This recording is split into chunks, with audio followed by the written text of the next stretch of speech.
Here is Mrs. Vijayakumari's description of another truly awe-inspiring Lila that she witnessed during the Pata Mandiram days. One day in 1947, we went with Swami to the Chitravathi river. All of a sudden, he disappeared from our midst.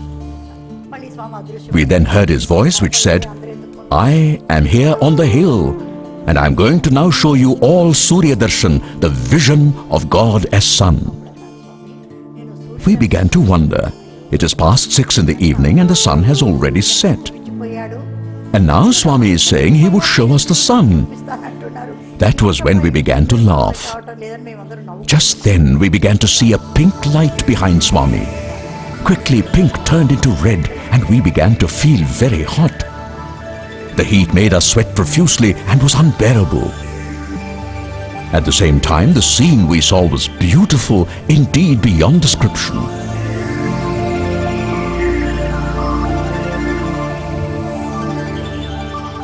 Finding the heat unbearable, we loudly complained, "Swami, it is too hot." He replied, "Is that so?"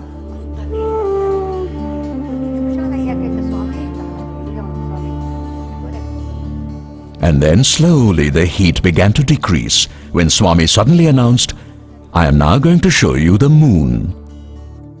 Even as he uttered those words, the sky behind him gradually began to turn silvery white, and the air started to cool rapidly.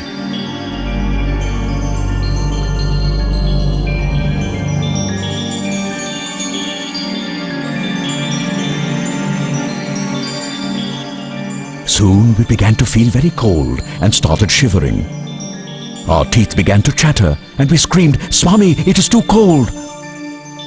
Taking pity on us, Swami made the chill disappear, after which he said, "I am now going to show all of you the third eye. Watch carefully and don't look here and there." As we stood there watching his full form, we suddenly saw only his face, huge in size, filling the entire sky. Even as we were watching all this with awe and wonder, an orifice appeared in between his eyebrows, from which flew giant sparks and huge flames.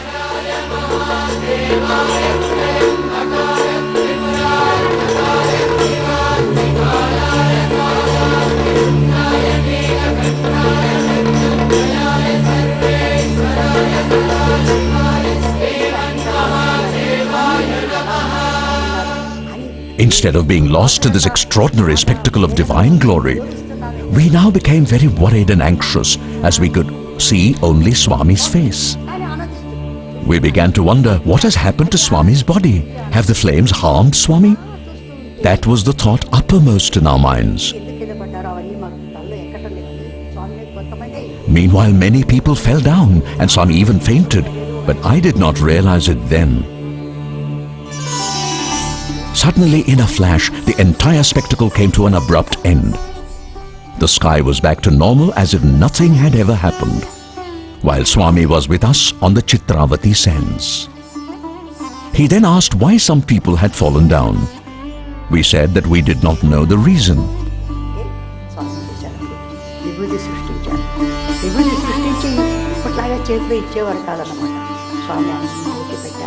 Swami then created sacred ash or vibhuti and applied it to everyone's forehead.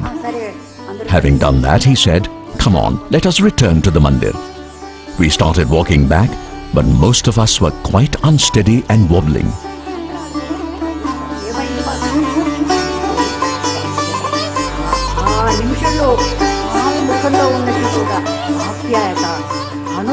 Back in the mandir, with much love, Swami said, "Today I have granted you the blessing of Trinetra Darshan, the vision of the third eye, for which you all have been pining in many previous births.